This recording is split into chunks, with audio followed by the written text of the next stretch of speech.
something that we've sort of been kind of defending him since we've started our own channel here is obviously the common pay driver comments that's thrown at Lance Stroll. I think Nicholas Latifi's getting it a little bit now. But I think what we've seen over the last couple of years is that Lance Stroll has proven himself to be worthy of an F1 drive. So do you get that sense too? And what do you think Lance's potential or ceiling is in Formula One in the next couple of years? I used to get this a lot, like back in 2017 when he went, I think it was like the first 6 races where he didn't even score a point, and people were like on social media, in public, like just on me. Like I thought you said this guy was good and da da da. I'm like, yo, he is good. This is Formula One. I mean, it takes time. Like this takes time. I mean, it wasn't like he was like dropped into a Ferrari, like starting off his career. He's dropped into a Williams. I mean, he had to take the best chance that was handed to him. And you know what? I thought he did a great job with it. I mean, look, he set records that we will probably never see broken in our lifetime. I honestly believe that. Like, so straight out the hop, I would always tell people that. And then he got his podium, and then he set some records, and I was like, okay, where are all these people now? Right? Where they're not saying anything to me anymore, right? And so it always felt like for the first few years, I was kind of always defending him for some reason, and it was just, to me, like, I don't understand how you guys I cannot see the talent. Like, he is clearly talented, right? There are certain things at the time that, yes, he needed to work on, and he would come out in the open and even talk about that. Like, he would admit it. He's like, yeah, I'm struggling with the tires. I'm just struggling to figure that out.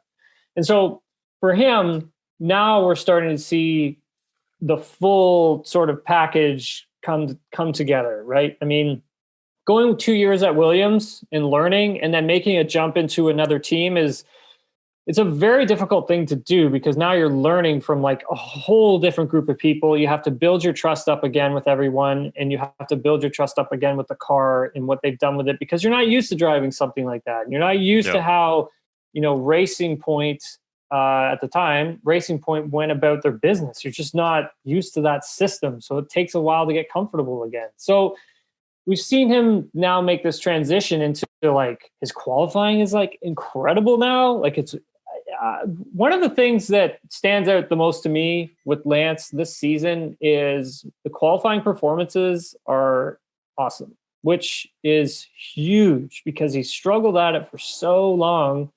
But also, now that the qualifying performances have gotten so good, that leaves him the opportunity to learn how to actually control a race that has like podium implications involved, right? So at the time, you're fumbling in the teens, right? You're 15th, you're 16th, 17th, qualifying 18th, qualifying 19th, racing to maybe like 14th, 13th, 12th at sometimes, and then maybe getting a point here or there. Now he's like facing podiums. And so for himself, he's done such a great job of making the transition of controlling his races and thinking of where the races are headed and thinking about his own strategy. And there's going to be times now, you'll probably start seeing it within the next 5-6 races maybe, where he may have to like call his own sort of strategy, where the team will want him to come in and he might have to fight against that. He might have to say, well, no, listen, there's still life left in the tire. I can feel it. I'm getting the lap time. Let me just keep doing what I'm doing here and try and control my position. So I think for him at this moment, it's crucial, and he's learning a ton, and that is only going to serve him better for next season. And next season, guys, look out, because I think that team is going to be awesome next year.